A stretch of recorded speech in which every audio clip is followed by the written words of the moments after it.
en las redes.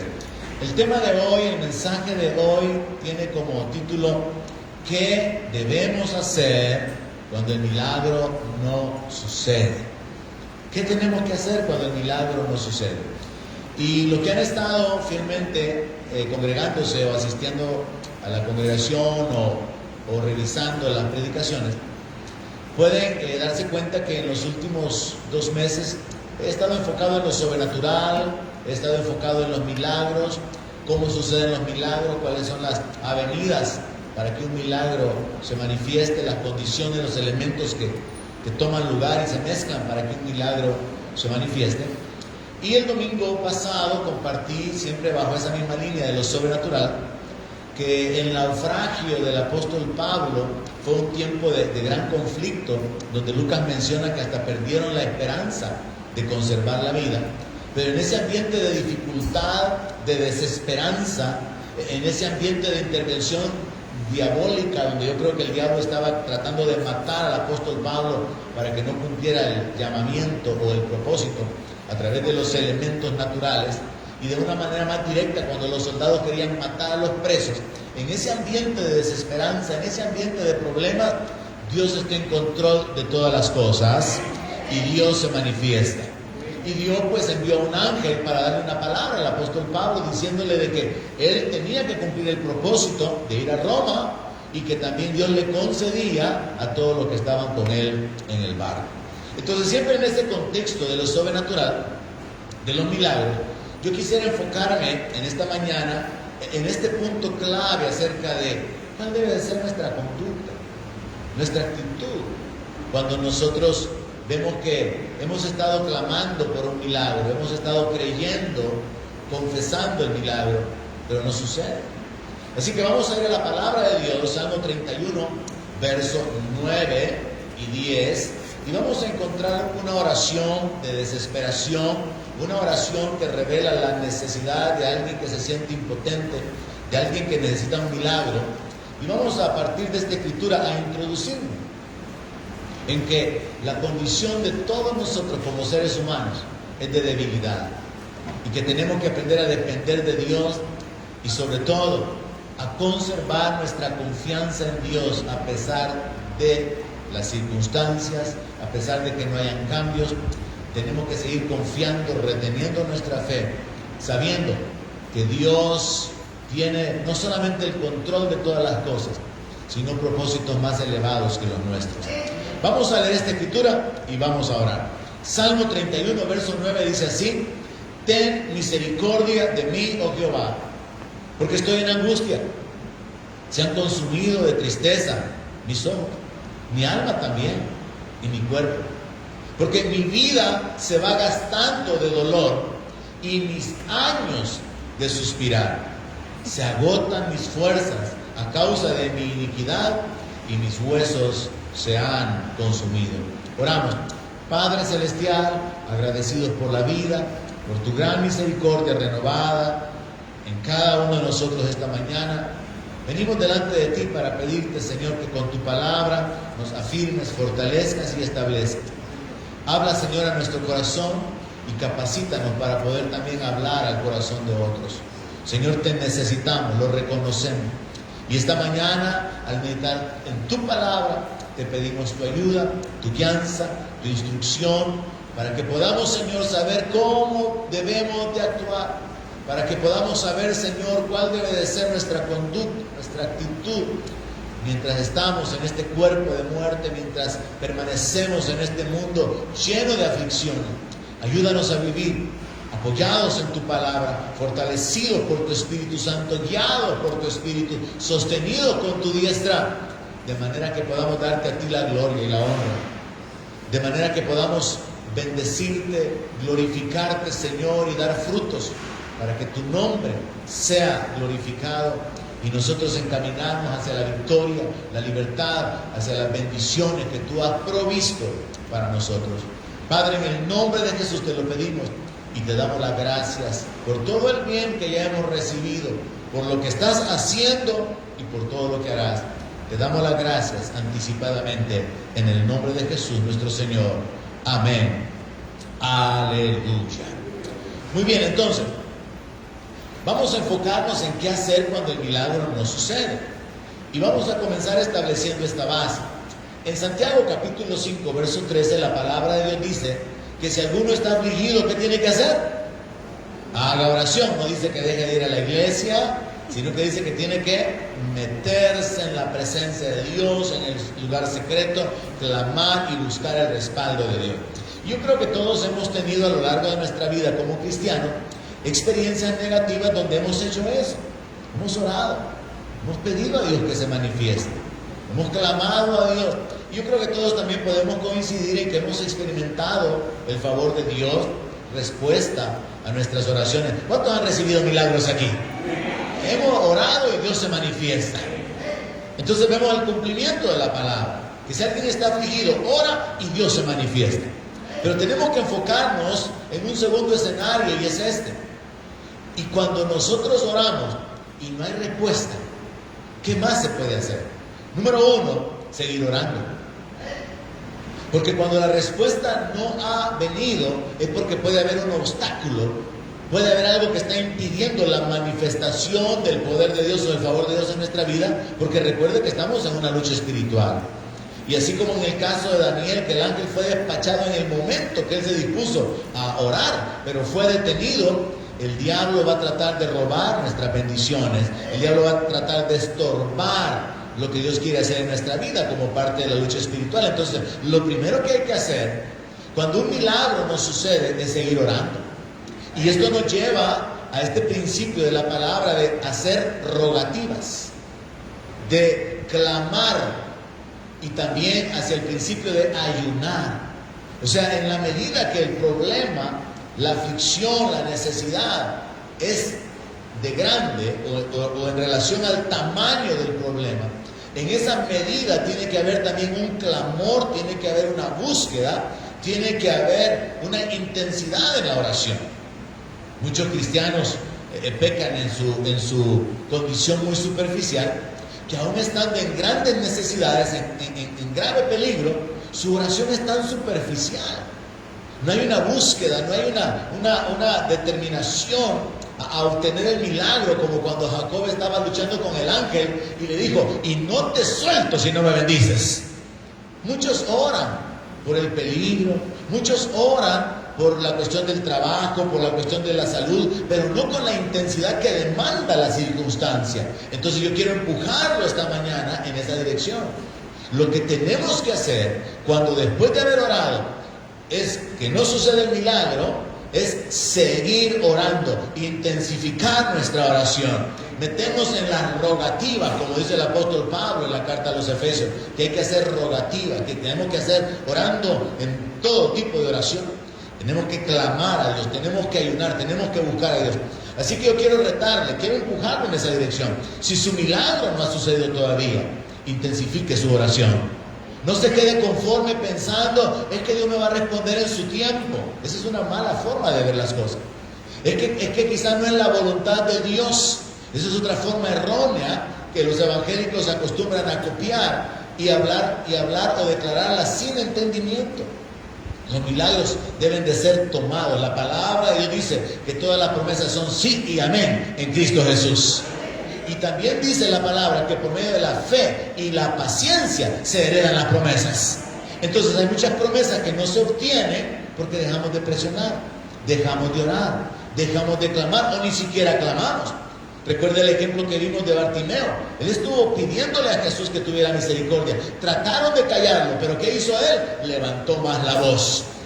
El diablo va a tratar de detenerlo, de que usted no ore. ¿Qué tiene que hacer usted? Orar más hasta que su milagro se manifieste. Ahora, eso es lo segundo que hay que hacer entonces, intensificar la oración.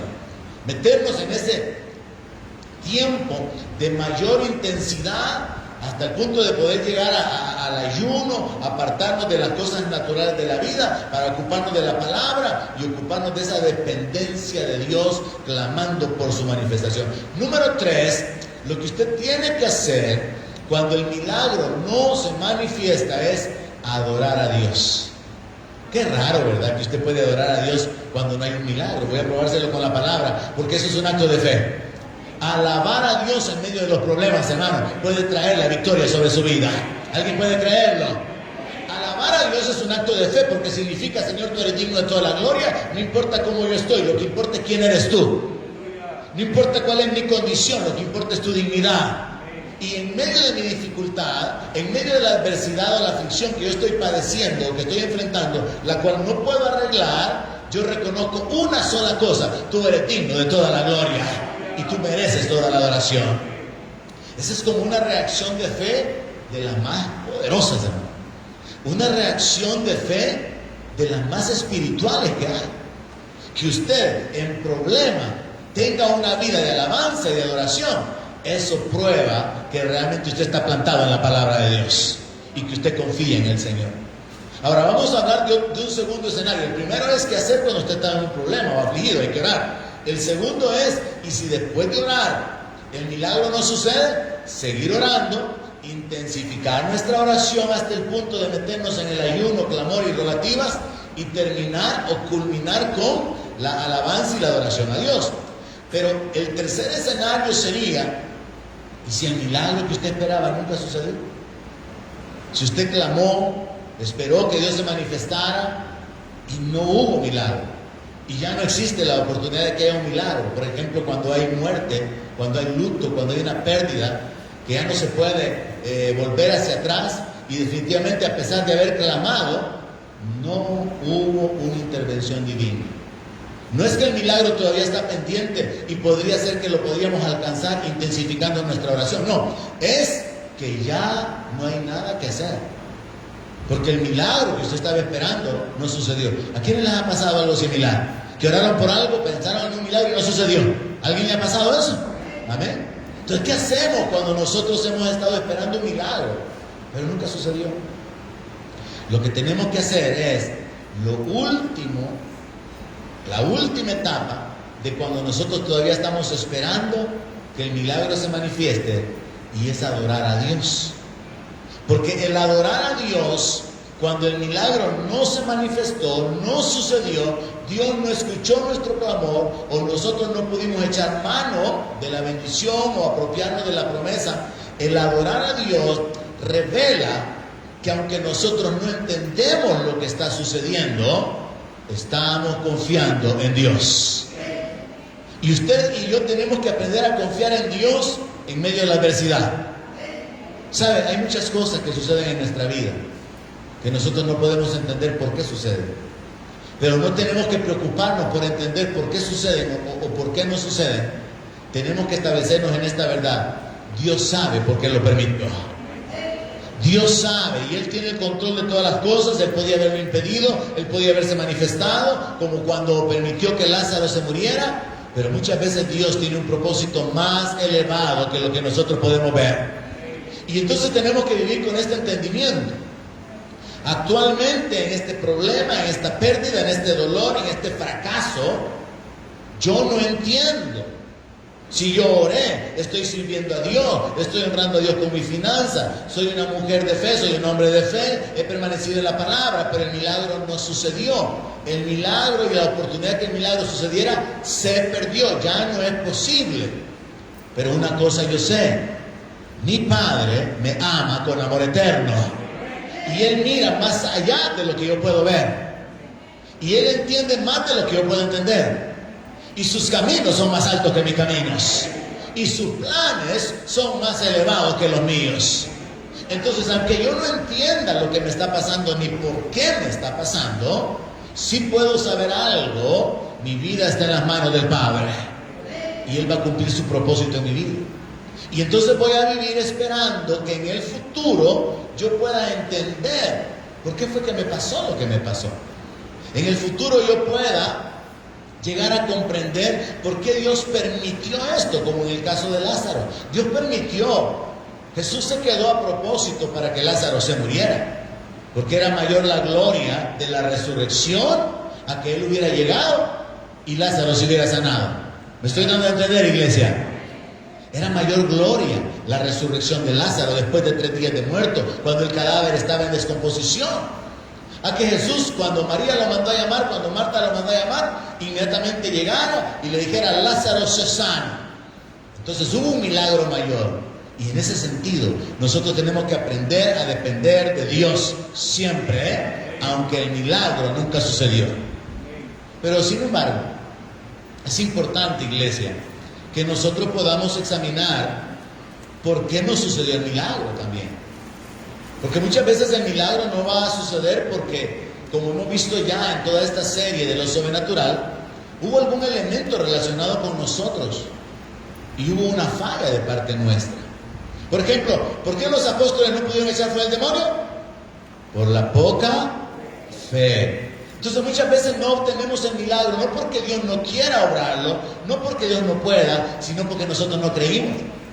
Recuerda el principio del Señor Jesucristo cuando este padre del muchacho le dice: Señor, si puedes hacer algo. Y Jesús le dice: es que no es si yo puedo, es si tú puedes creer. Entonces tenemos que examinar, ¿por qué no sucedió el milagro? Realmente yo decía que tenía fe, abría mi boca y decía yo estoy creyendo, pero en el corazón no estaba creyendo. Hay que examinar, ¿por qué el milagro se perdió? Hay que examinar, ¿por qué el milagro no sucedió? Y a veces podría ser por la falta de fe. A veces podría ser por la falta del conocimiento de la palabra, del conocimiento de la voluntad de Dios, del conocimiento del poder de Dios. Como cuando Jesús le dice a aquellos judíos: ustedes se equivocan porque ignoran las escrituras y el poder de Dios. Muchos creyentes ignoran la magnitud del poder de Dios. Muchos cristianos ignoran que la supereminente grandeza del poder de Dios opera en nosotros y a través de nosotros. Porque nos hemos quedado de una manera bien superficial a vivir como cristianitos, nada más esperando que Dios nos guarde, que Dios nos bendiga, que Dios nos sostenga. Pero no nos hemos levantado a caminar en autoridad.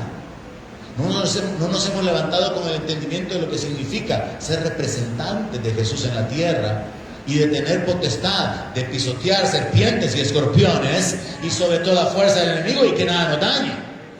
Entonces, esa falta de revelación o de conocimiento unido a la fe causan que muchas veces los milagros no sucedan. Yo recuerdo haberle retado dentro de esta serie: hay milagros que van a suceder porque usted ora. Así que ore para que sucedan milagros. Pero también hay milagros que van a suceder porque usted los va a arrebatar con su fe. Así que tiene que levantarse en fe. ¿Y cómo nos levantamos en fe? La fe viene por el oír y oír la palabra de Dios. Los milagros suceden cuando oramos. Entonces podría suceder que un milagro no sucedió porque no oramos lo suficiente. Porque dejamos de clamar. Porque oramos y pensamos de una manera superficial o acomodada que ya estuvo, yo ya lo puse en las manos de Dios. Y no continuamos dependiendo. Yo quiero empujarle a cada uno de ustedes que esté esperando un milagro. No ha sucedido, tampoco se ha perdido todavía. Todavía el milagro puede suceder. Yo quiero empujarlo a que examine por qué es que no ha sucedido el milagro. Y evalúe, ¿será mi falta de fe? ¿Será mi falta de conocimiento de la palabra o un conocimiento incorrecto? Como el de aquellos que dicen: aquí estoy con esta mi enfermedad y cuando Dios quiera, en su tiempo, Él me va a sanar. Ignorancia de la voluntad de Dios. ¿Será por falta de oración? ¿O será porque fuimos desobedientes? Dios nos instruyó, había algo que teníamos que hacer, pero nosotros no escuchamos a Dios, o habiéndolo escuchado, no obedecimos esa instrucción. Esa es otra razón por la cual un milagro se puede perder. Dios lo guió para hacer algo, Dios lo guió para dar algo, pero usted no obedeció y entonces el milagro se perdió. También podríamos considerar que un milagro no sucede pues precisamente porque tenemos un enemigo y ese enemigo se opone.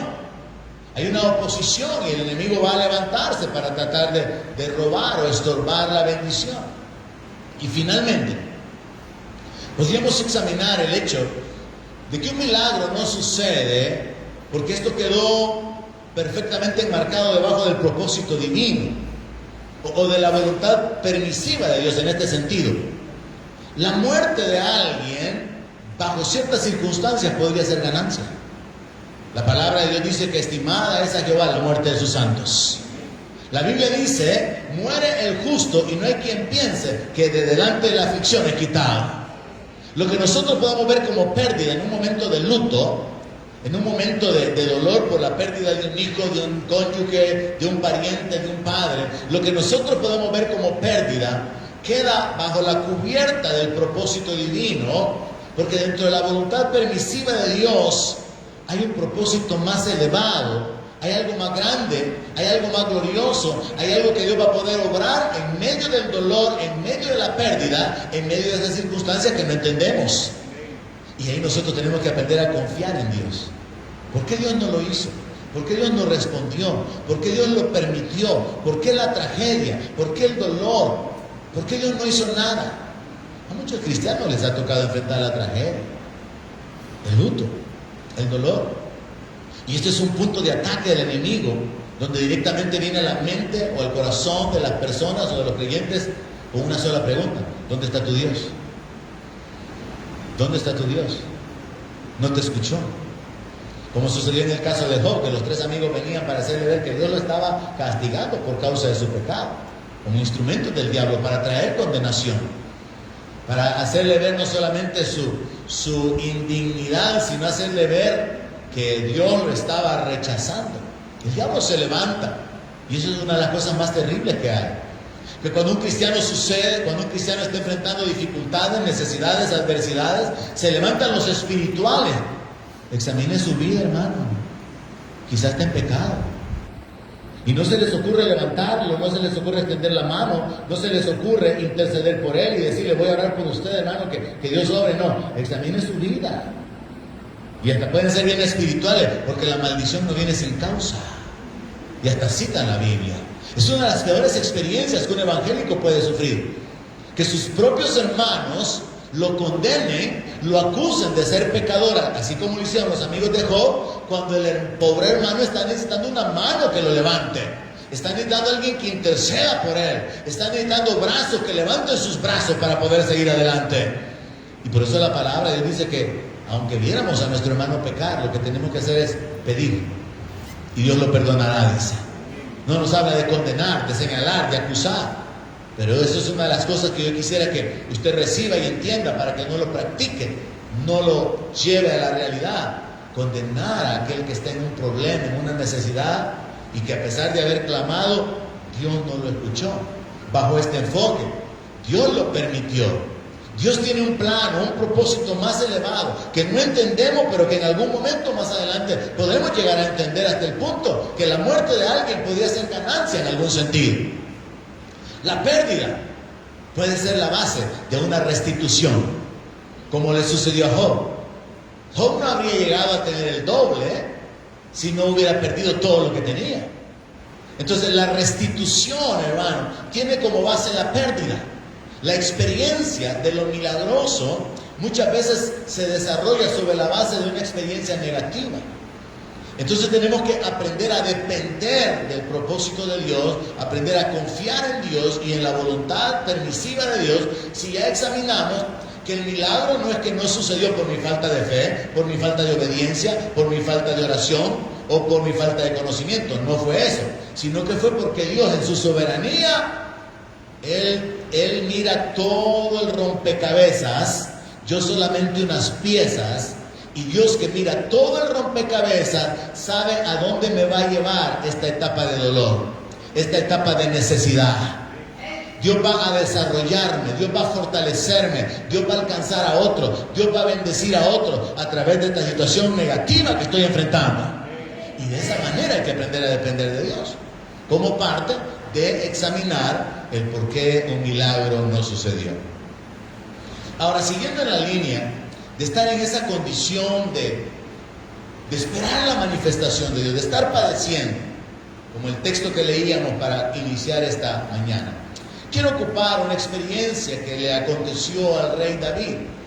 Segundo libro de Samuel, capítulo 12, verso 14. Nos habla acerca de esta etapa en la vida de David, cuando Dios tiene que tratar directamente con él por causa de su pecado, por causa de haber tomado la mujer de Urías y de haberlo mandado a matar prácticamente. En el verso 14 del segundo libro de Samuel, capítulo 12, leemos que el profeta le dice esto al rey: mas por cuanto con este asunto hiciste blasfemar a los enemigos de Jehová, el hijo que te ha nacido ciertamente morirá. Vino un juicio de parte de Dios por causa del pecado. Vino una sentencia de Dios. Pero lo que David hizo cuando oyó al profeta hablar de juicio, al igual que aquel rey al que el profeta le dijo que ordenara su casa y que iba a morir, fue volverse a Dios en oración. Porque grandes son las misericordias de Dios, hermano. Y Dios, así como le dio vida a Ezequiel, le dio 14 años más, Dios puede obrar en nuestra vida aunque estemos en problemas o enfrentando consecuencias de nuestro pecado, porque Él se deleita en hacer misericordia. Y hay que vivir sobre esa base. Dios se deleita en hacer misericordia. No llore delante de Dios pidiéndole que tenga misericordia, sino que ore con fe, sabiendo que Él es el Dios que se deleita en hacer misericordia. Es muy diferente. Pues David hace eso. David conoce a Dios, David conoce su condición, David conoce su pecado, sabe que su pecado es grande. Y entonces la Biblia dice en el verso 16 que David le rogó a Dios por el niño. Y era tanta la angustia de David de saber que su hijo iba a morir, que dice que David ayunó. Fue lo que le aconsejé que hay que hacer cuando el milagro no sucede. Cuando usted está en ese tiempo de angustia, meterse en la presencia de Dios, levantar nuestro clamor, meternos en la rogativa, insistiendo. Recuerde que Jesús enseñó sobre la necesidad de orar, hablando del ejemplo de la viuda y el juez. Jesús está enseñándonos a nosotros, iglesia, que tenemos que vivir una vida de oración. Pero ¿qué tanto oramos? Y ahí tenemos que reconocer que los milagros los perdemos porque no oramos. Jesús enseñó que aquel juez le hizo justicia a la viuda porque él razonó: esta viejita me va a cansar tanto que viene, mejor le voy a hacer justicia para que se vaya. Pero sobre esa base de que un hombre injusto, que no tenía temor de hombre ni de nadie, ni siquiera de Dios, le hace justicia a la viuda, Jesús hace una reflexión que nos enfoca a nosotros para que nosotros sepamos que nuestro Padre Celestial va a escuchar nuestro clamor. Pero Jesús nos está enseñando sobre la vida de oración, sobre la insistencia. Así que siga orando, hermano. Siga orando por su milagro. Siga clamando por su necesidad. ¿Hay alguien aquí esta mañana? Siga orando. Incremente su oración.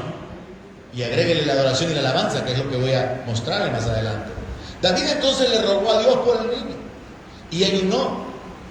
Y cuando usted lee la historia, verso 18, nos vamos directamente.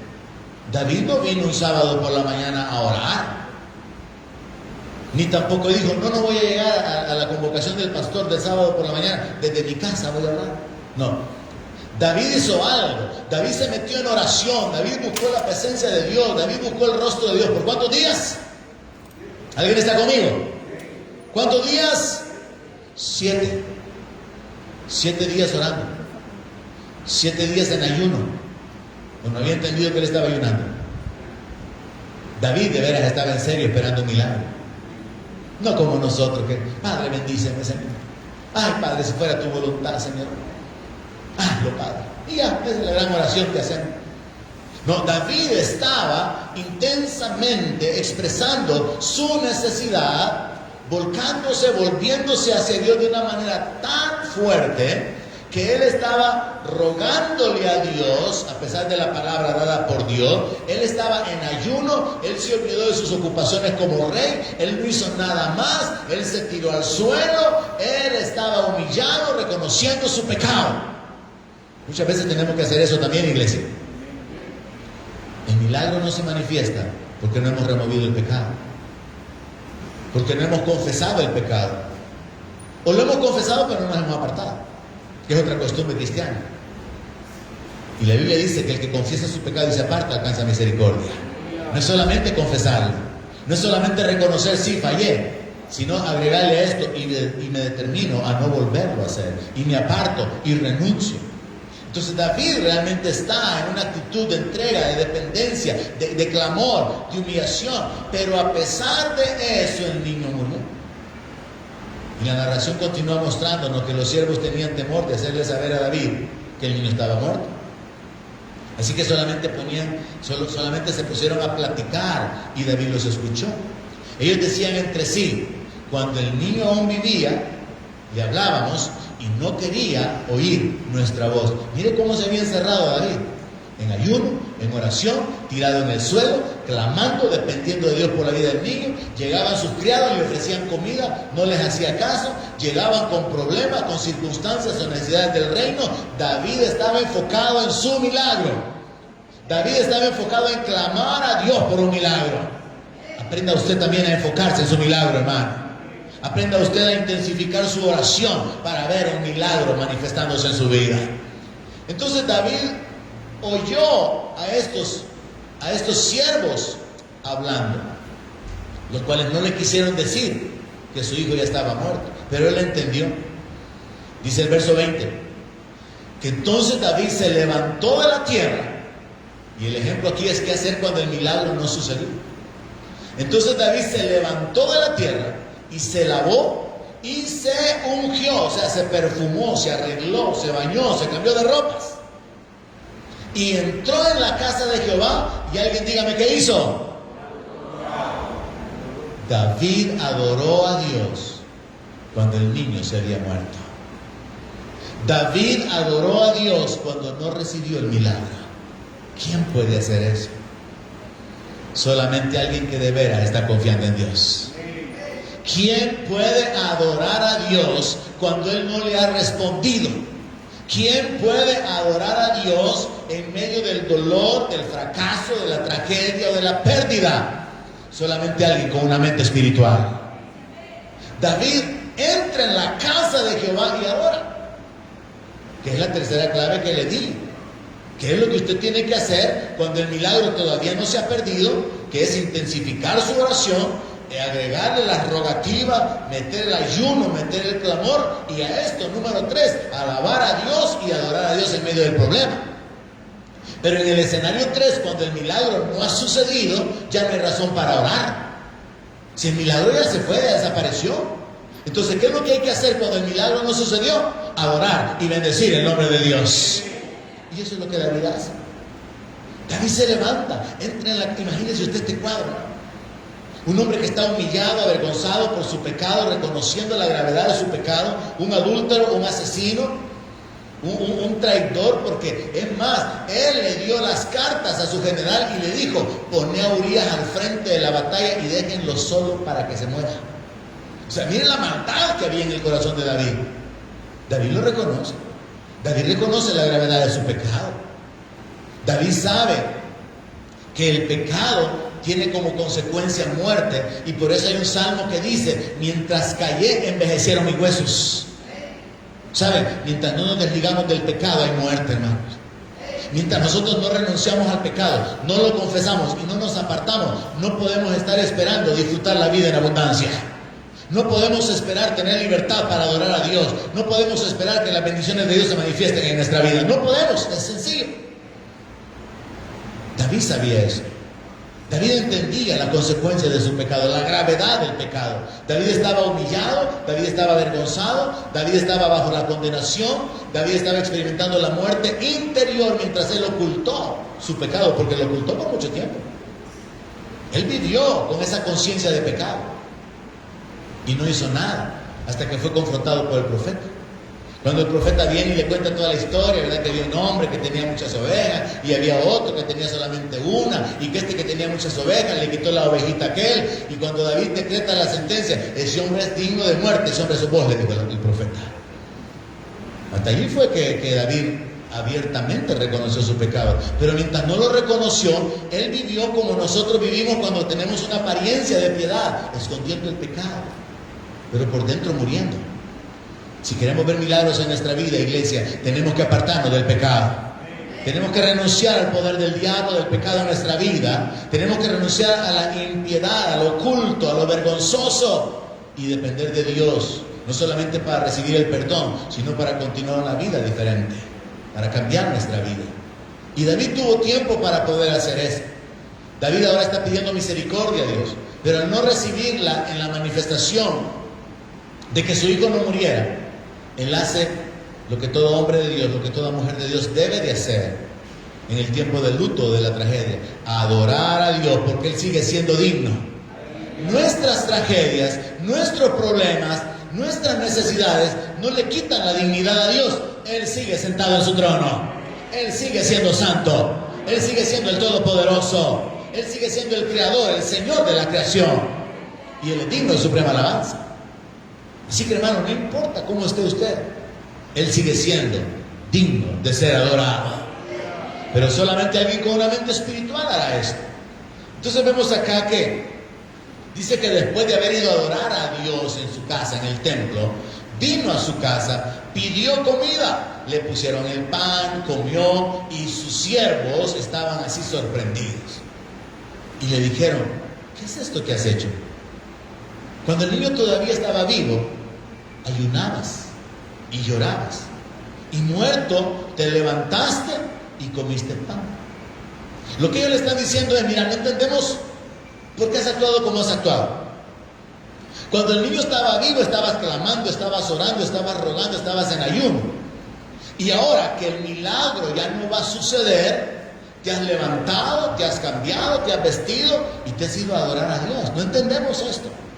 Porque la lógica sería alabar a Dios y bendecir a Dios porque recibimos un milagro únicamente. Pero la mente espiritual está determinada en el entendimiento de que Dios es digno de la adoración siempre. Dios es digno de recibir la gloria siempre. Y cuando dependemos de Él, Dios puede cambiar la maldición en bendición. Y cuando dependemos de Él, todas las cosas nos ayudan a bien a los que le amamos. Y en esa dependencia y en esa confianza podemos vivir y debemos de vivir, iglesia. Sabiendo que Dios nos lleva en etapas, quizá una etapa de pobreza, de necesidad. Y el padre no puede hacer nada, ni la madre tampoco, pero los hijos van a ser entrenados en esa etapa para poder vivir en un nivel diferente.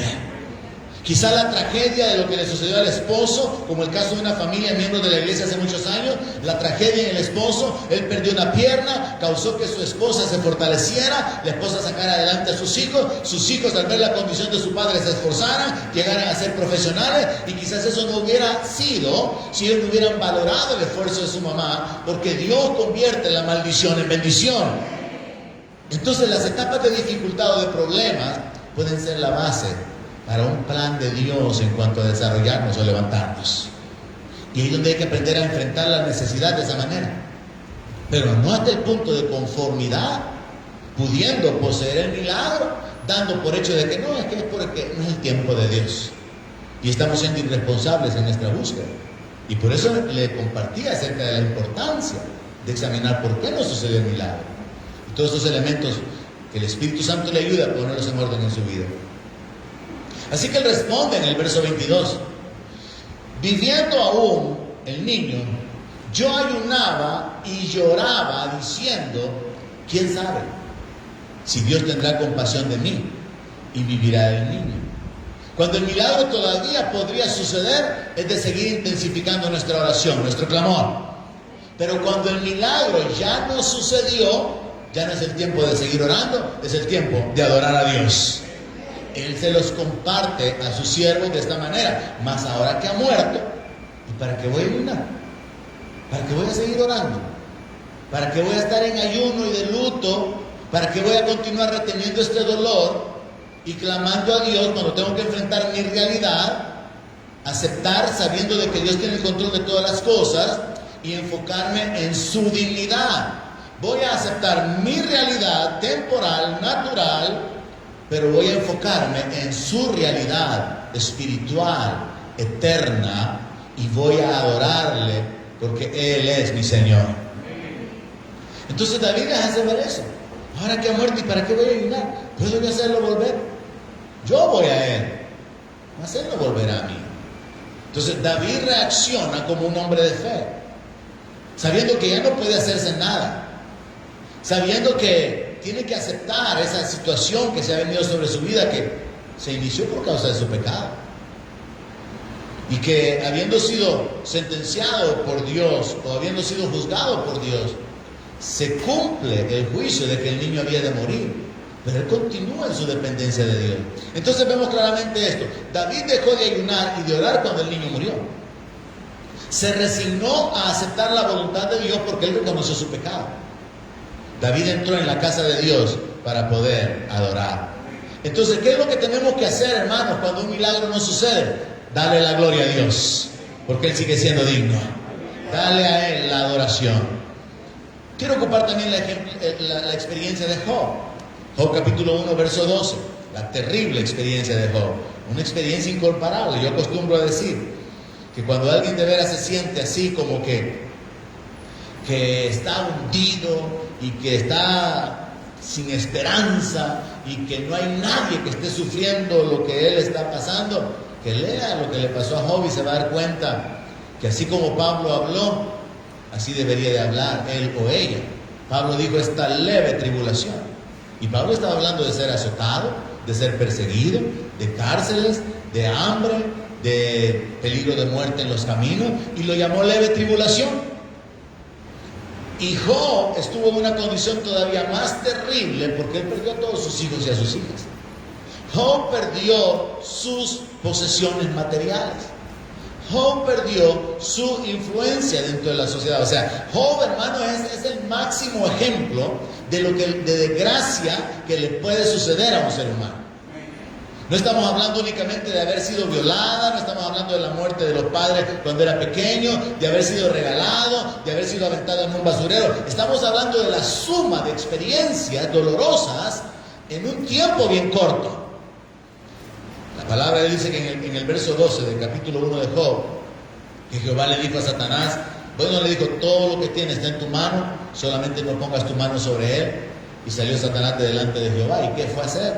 Fue a matar a los hijos, fue a robarle las ovejas, los camellos, el ganado, fue a dejarlo pobre, lo fue a dejar arruinado completamente, lo fue a dejar en el luto, en el dolor. Ahora, en el verso 20, la palabra de Dios menciona que Job se levanta y rasga su manto y rasura su cabeza y se postra en tierra y adora a Dios cuando él está en la peor etapa de su vida. Y vemos un ejemplo similar a lo que pasa posteriormente, porque el libro de Job es antes del libro de los Reyes de David, de lo que pasa con David. Adorar a Dios en la pérdida, en el dolor, en el luto. Y por eso es, hermanos, que nosotros tendríamos que tener este entendimiento. Cuando nos reunimos para adorar al que vive por los siglos de los siglos. Cuando nos reunimos para bendecir, para glorificar, para adorar al que está sentado en el trono y al Cordero. Y no importa cómo haya sido nuestra semana, cómo haya sido nuestro día, no importa cómo está nuestra vida, cuando nos enfocamos en la alabanza y la adoración como un acto de fe, no solamente estamos glorificando a Dios, sino que estamos avergonzando a nuestro enemigo y nos estamos encaminando hacia nuestra bendición. ¿Por qué? Porque solamente gente que ha llegado a ese entendimiento de que Dios es digno y de que podemos confiar en Él a pesar de, va a esforzarse en ofrecer sacrificio de alabanza y de adoración en lugar de estar enfocado en el luto, en la pérdida, en la enfermedad y en el dolor, en la traición, en el fracaso. Y se va a enfocar en Dios y en la dignidad de Dios. Y por eso, hermano, la importancia de reunirnos. Algo que hasta el día de hoy muchos cristianos no han entendido y se han acomodado a quedarse en sus casas pudiendo reunirse con el pretexto de estar cuidando su vida. Nos perdemos de este ambiente, o se pierden, nosotros no nos perdemos, se pierden de este ambiente, se pierden de esta atmósfera espiritual donde, según la palabra de Dios, donde habitan los hermanos juntos en armonía, allí Jehová envía la bendición y la vida eterna. ¡Aleluya! Dios no envía la bendición cuando usted se queda aislado pudiendo, cuando usted se queda en casa pudiendo reunirse, sino que en esta convivencia, en esta relación, en esta armonía, en esta unidad, hay un ambiente precioso, donde su espíritu es ministrado. Yo le repito, hermano, yo me gozo mucho, bendigo a los muchachos del equipo de alabanza por el trabajo que están haciendo, alabo a Dios y doy gracias a Dios por su vida, estamos bendecidos en eso. Y nosotros tenemos que disfrutar esa atmósfera que se crea en el tiempo de la alabanza y la adoración. Y no importa cómo usted se sienta, no importa si trajo dinero, si no trajo dinero, no importa cómo está su vida emocionalmente, sentimentalmente, no importa, lo que importa es que el Cordero es digno. Dije, el Cordero es digno, Él es digno de toda la gloria. Y mientras usted le adora y se enfoca en Él, usted se encamina hacia su victoria. Usted se encamina hacia su bendición. Es un principio espiritual escondido en la palabra. Entonces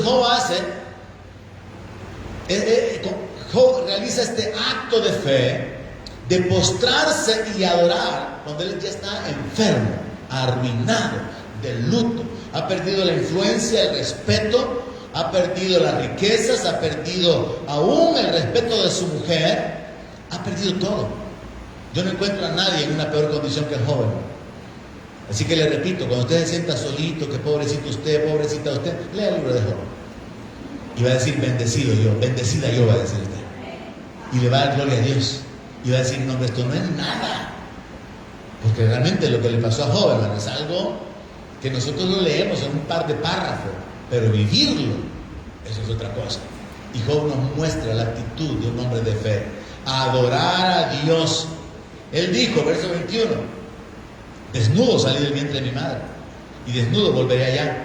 Jehová dio y Jehová quitó, sea el nombre de Jehová bendito. En todo esto no pecó Job, ni atribuyó a Dios despropósito alguno.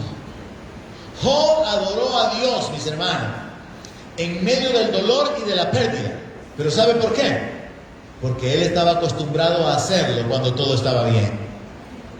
El cristiano que no adora a Dios cuando todo está bien, ¿cómo lo va a hacer cuando todo está mal? El creyente que no glorifica a Dios, no bendice a Dios, no desarrolla una vida de alabanza, cuando todavía puede usar sus pies para caminar, ¿cómo lo va a hacer cuando esté postrado en cama? Allá en la cama se va a hacer clamor, Dios mío, perdóname, ayuda. No va a haber alabanza, no va a haber adoración. El que no adora a Dios en su prosperidad, o por su prosperidad, o por su negocio, ¿cómo lo va a hacer cuando lo pierda? Muchos hasta culpan a Dios.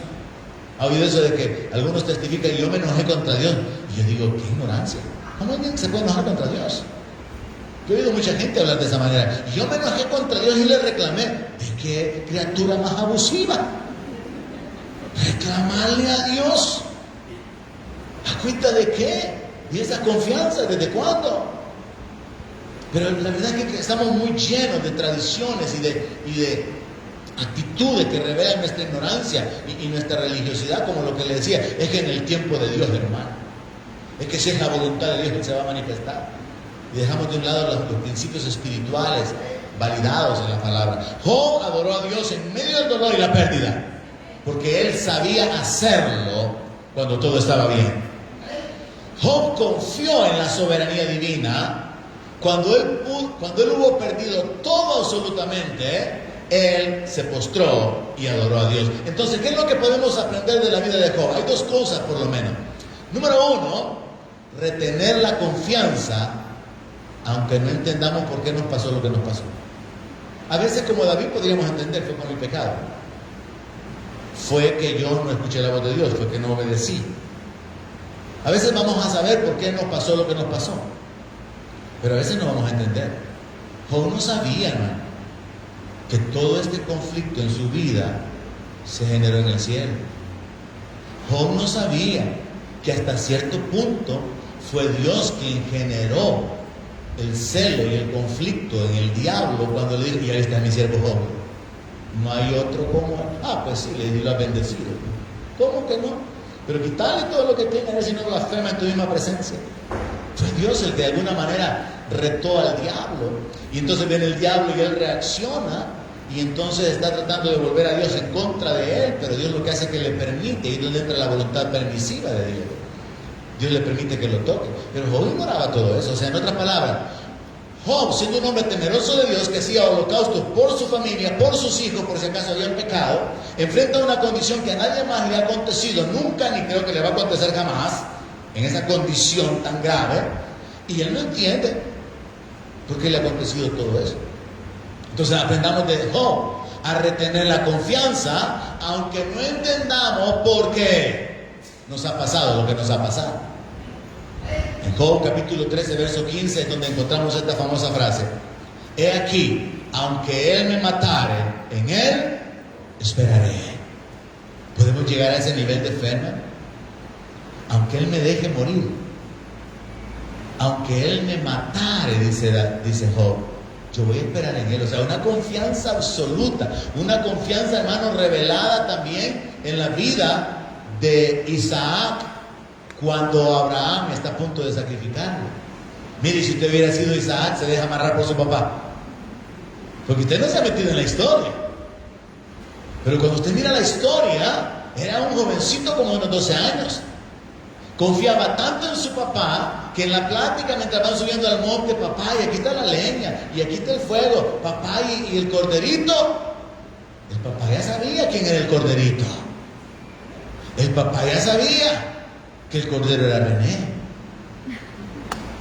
Se fueron de aquí. Parece que se fueron. El papá ya sabía que él iba a matar a su hijo porque tenía tal dependencia de Dios que la Biblia dice que él confiaba en que él lo iba a matar y Dios lo iba a resucitar. La esperanza de la resurrección, la fe en el Dios que resucita a los muertos, nos permite enfrentar la pérdida. ¿Oyó eso? Cuando usted pierda, cuando usted sufra, cuando usted le duela, cuando usted tenga razones para llorar, su esperanza en el Dios que da vida y que resucita lo van a fortalecer para seguir adelante y para permitirle seguir esperando su manifestación, aunque usted lo entienda. Y eso es lo que tenemos que aprender de Job. Aunque él me matara, en él esperaré. No obstante, dijo, yo voy a defender delante de él mis caminos, porque él sabía que caminaba en justicia. Él sabía que él practicaba la misericordia, era generoso. Y esto es una base muchas veces para orar. Cuando nosotros vamos a decirle al Señor, Señor, tú sabes que te he servido. Tú sabes que te he seguido. Ahora glorifícate cumpliendo tu palabra, manifiéstate en mi vida. Entonces Job se apoya en su vida y dice, yo quiero defenderme delante de Dios, pero independientemente de lo que me pase, yo voy a confiar en Él, yo voy a esperar en Él, aunque yo no entienda por qué me ha pasado lo que me ha pasado. La segunda cosa que tenemos que aprender de Job, hermanos, es a ser pacientes. Algo que nos cuesta tanto. Usted se va a la caja, al súper a pagar, y resulta que la cajera está trabada ahí porque se le ocurre a alguien pagar con los benditos Bitcoin. Y usted ya está con el piecito así. Y el que está atrás, que la verdad. Y usted, amén, sí le dice. Y desesperado, está en cualquier... Esperar es una cosa que molesta, ¿no? Porque le están haciendo perder su tiempo. Pero cuando se trata de Dios, la paciencia tiene que ver con la confianza. Esperar en Dios, la palabra dice que los que esperan en Jehová tendrán nuevas fuerzas. Esperar a Dios es diferente de esperar a un ser humano. Porque la espera por un ser humano es pérdida de tiempo. Es un abuso cuando un ser humano hace perder el tiempo a los demás, cuando llega tarde. Es un abuso hacia los demás, es una desconsideración hacia los demás. El no ser puntual, el no ser responsable. Mi responsabilidad puede afectar el desarrollo de algo, aparte de que le está quitando el tiempo, le está quitando la vida a los demás. Pero cuando se trata de Dios, ser paciente con Dios es una acción espiritual poderosa, donde usted está reteniendo la fe. No sucede, pero sigue confiando. No pasa nada, pero usted sigue esperando. No sucede nada, pero usted está determinado a confiar y descansar en que Dios va a obrar en su vida. Y eso fue lo que Job dijo en el verso 16 del mismo capítulo 13. Él mismo será mi salvación. ¿Por qué yo puedo esperar en Dios o esperar a Dios en medio de las dificultades y las adversidades? Porque yo sé que Él es mi Salvador. Porque yo sé que de Él viene mi socorro. Porque yo sé que a nadie más tengo en los cielos y fuera de Él no necesito a nadie más. Porque yo sé que en Él estoy completo. Porque yo sé que Él es la fuente de toda dádiva, de toda bendición, de todo don perfecto. Porque yo sé que puedo abandonarme y depender verdaderamente y completamente en Él. Pero eso se aprende, hermano. Es parte de la vida espiritual edificada. Ahora, mire cómo lo resumió Santiago. Los dos ejemplos que le digo que tenemos que aprender de Job, el de tener la confianza y ser paciente, Santiago lo resume. O sea, Santiago en su prédica está enfocándose en los dos principios espirituales que yo le estoy compartiendo. Santiago capítulo 5, verso 10. Hermanos míos, ¿cuántos hermanos míos hay aquí? Tomen como ejemplo de aflicción y de paciencia a los profetas que hablaron en nombre del Señor. Hay que tomar a los profetas como ejemplo de padecimientos y como ejemplo de paciencia. A nosotros no nos gusta esperar, mucho menos padecer. Pero los padecimientos y la aflicción es normal en este mundo. Jesús lo dijo: en el mundo tendréis aflicción, pero confíen, yo he vencido al mundo.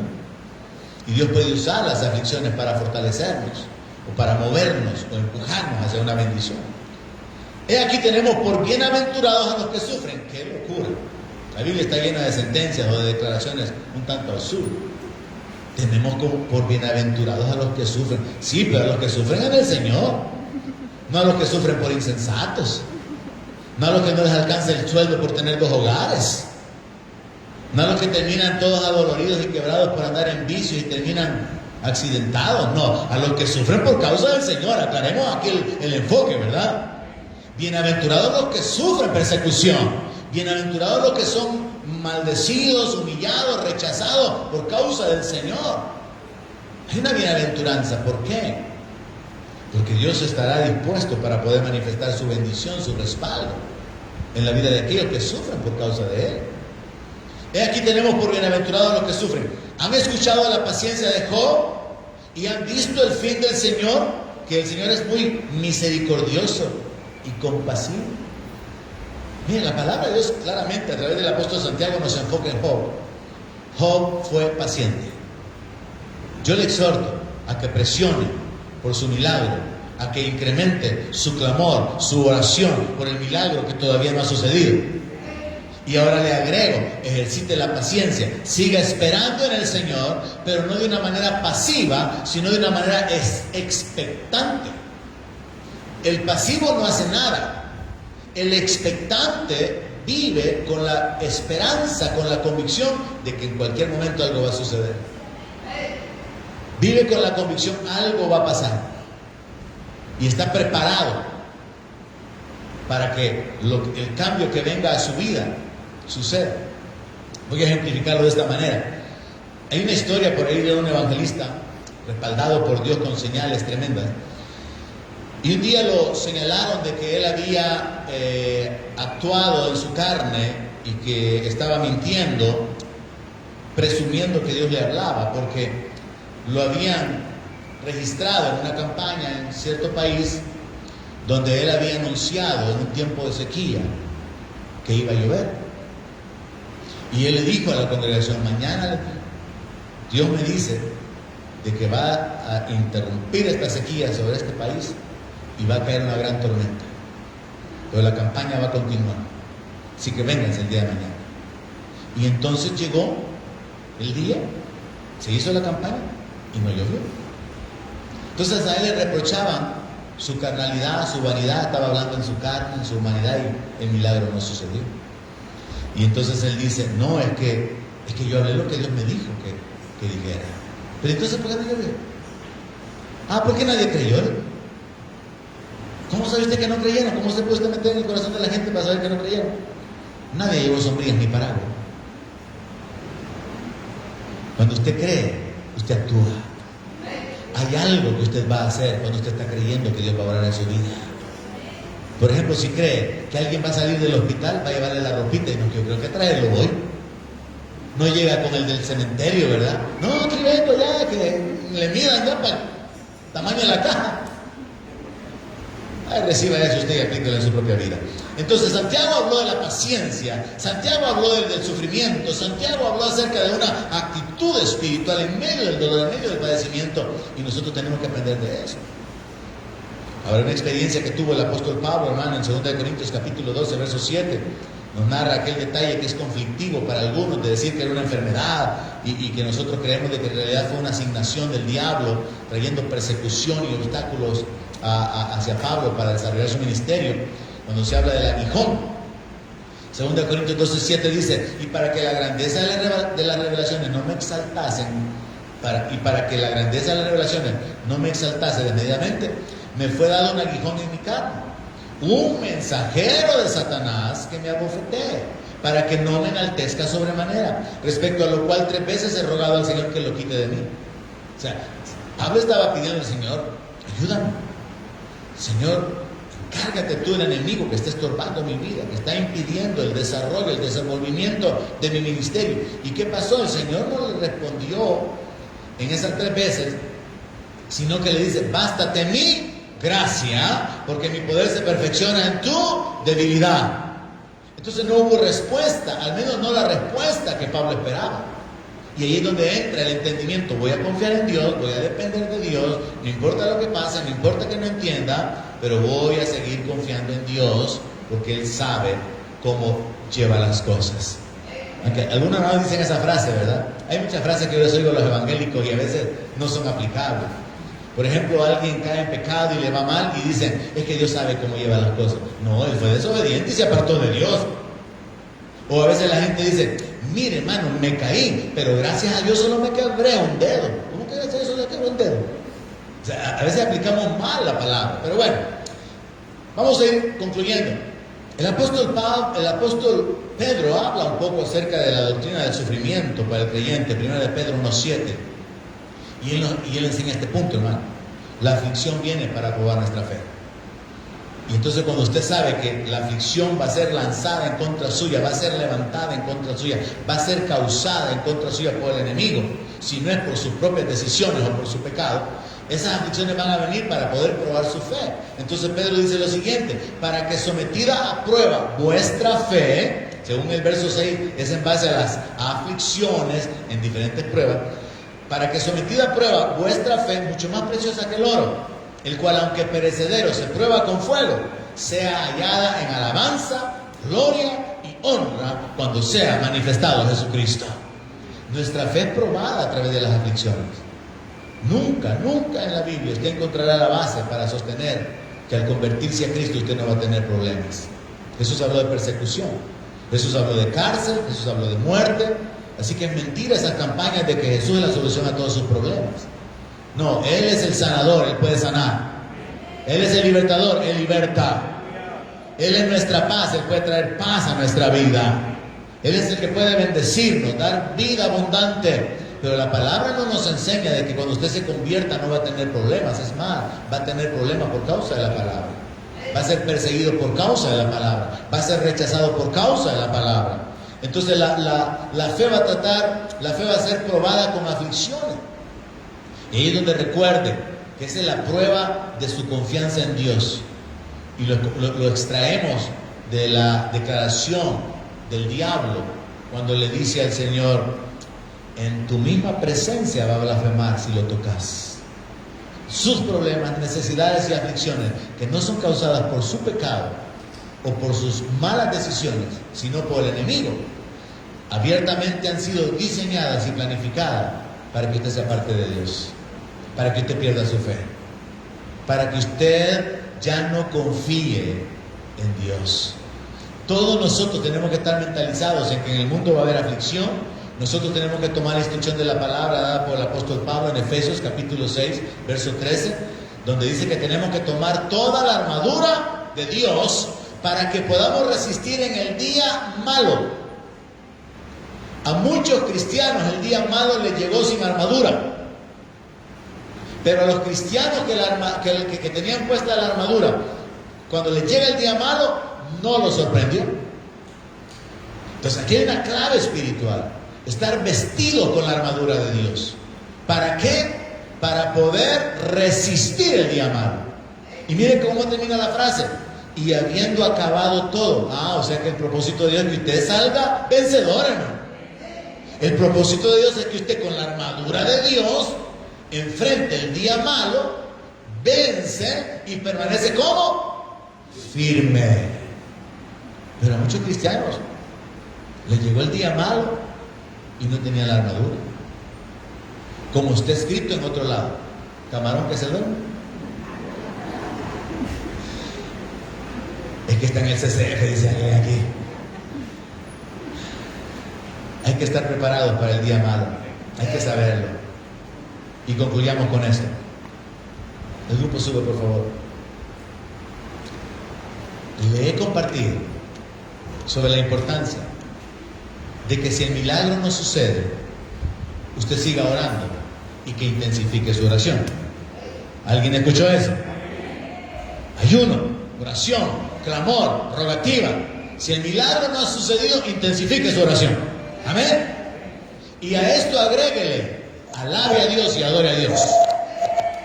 Ahora, si el milagro se perdió, ¿qué pasó ahí?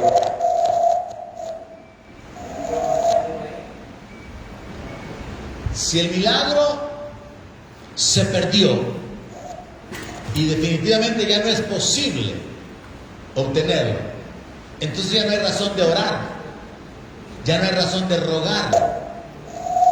Es el momento de mostrar nuestra confianza, nuestra dependencia de Dios, y que estamos reteniendo nuestra fe a través de una vida de adoración, una vida de alabanza. No se me desenfoque por causa de ese problema técnico. Y terminemos en Habacuc, capítulo 3, verso 17.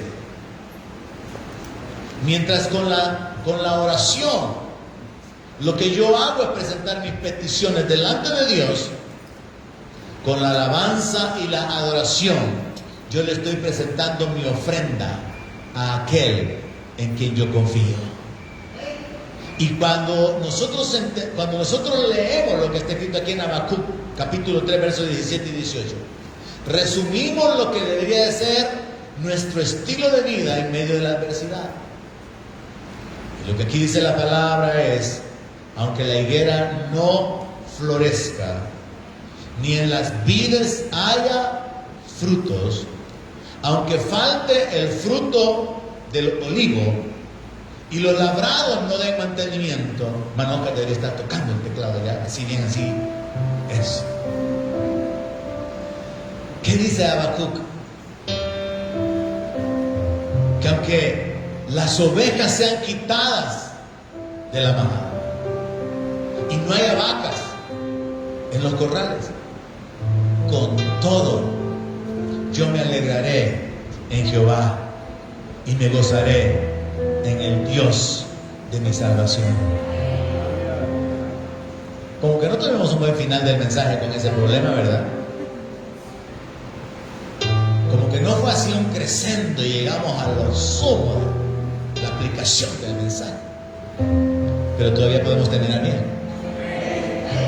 Póngase de pie y determine en su corazón vivir y actuar sobre esta verdad. ¿Cuántos están conmigo todavía?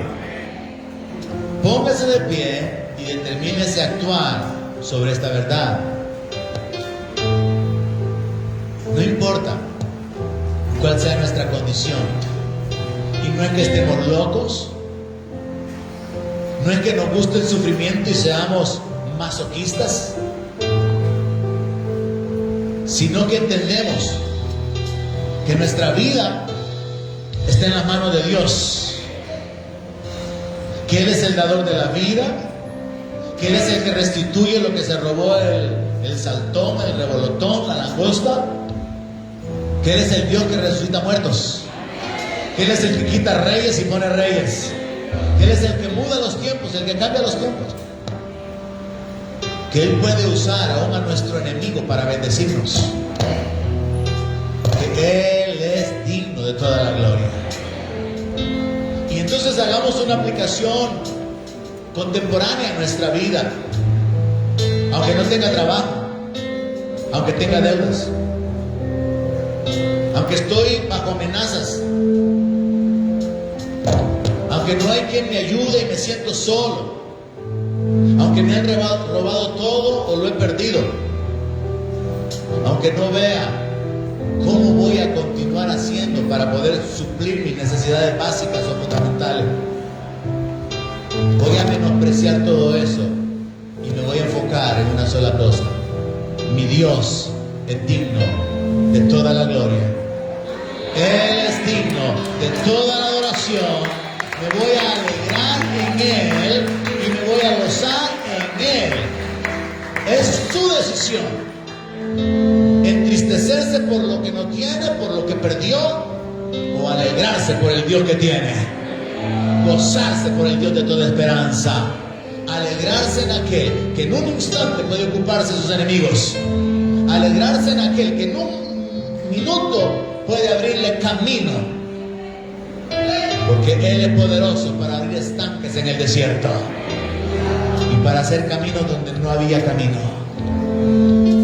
Es su decisión.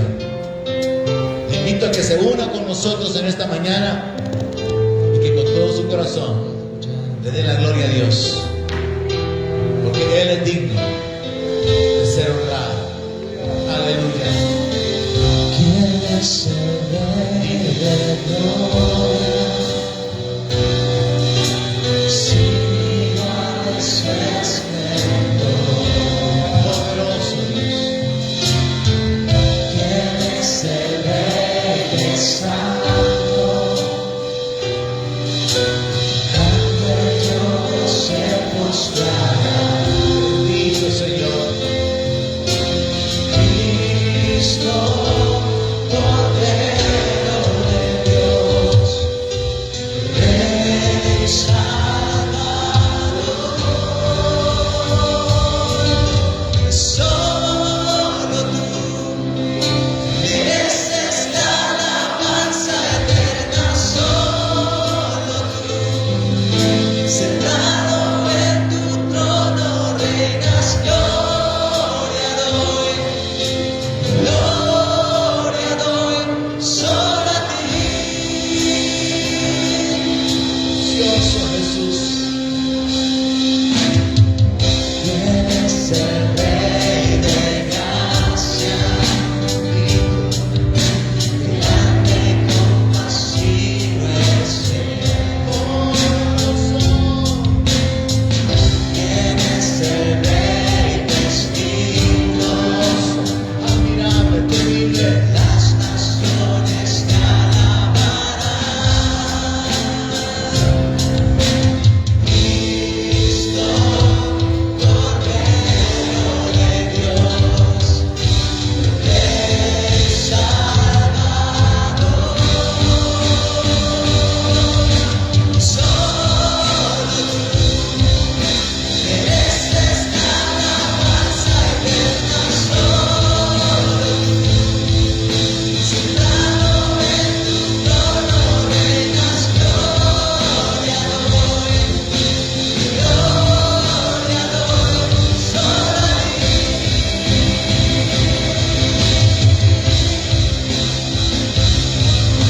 Solo mereces la alabanza eterna. Solo sentado en tu trono, reinas. Gloria doy solo a Bendito Dios. Eres el Todopoderoso. Eres digno de toda la gloria. Eres digno de todo el honor por los siglos de los siglos. Tú eres el Rey que es santo. Tú eres el Todopoderoso. Tú dominas. Tú eres el Señor de los cielos y de la tierra. Y ante ti venimos con alabanza, con adoración, reconociendo tu santidad, tu dignidad, reconociendo que no hay nadie que pueda estorbar lo que tú haces con tu mano. Esta mañana decidimos alegrarnos en ti, decidimos gozarnos en ti, por tu santidad, por tu dignidad, por tu poder, por tu gloria. Declaramos tu grandeza.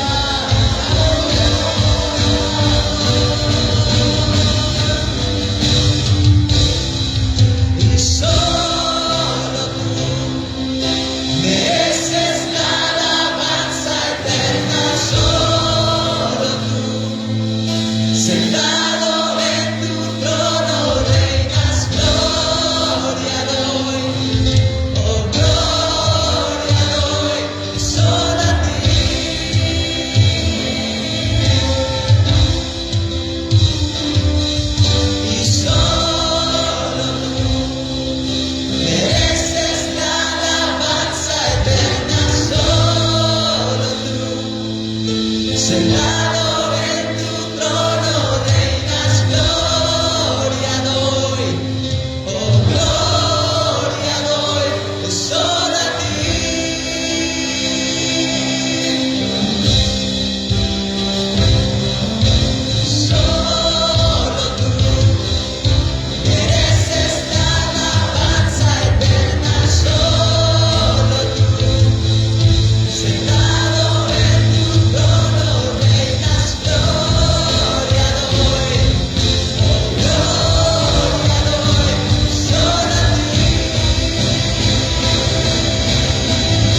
exaltamos y te bendecimos, Señor. En el nombre de Jesús te damos toda la gloria y la alabanza a ti. Amén. Aleluya. Gloria al Señor.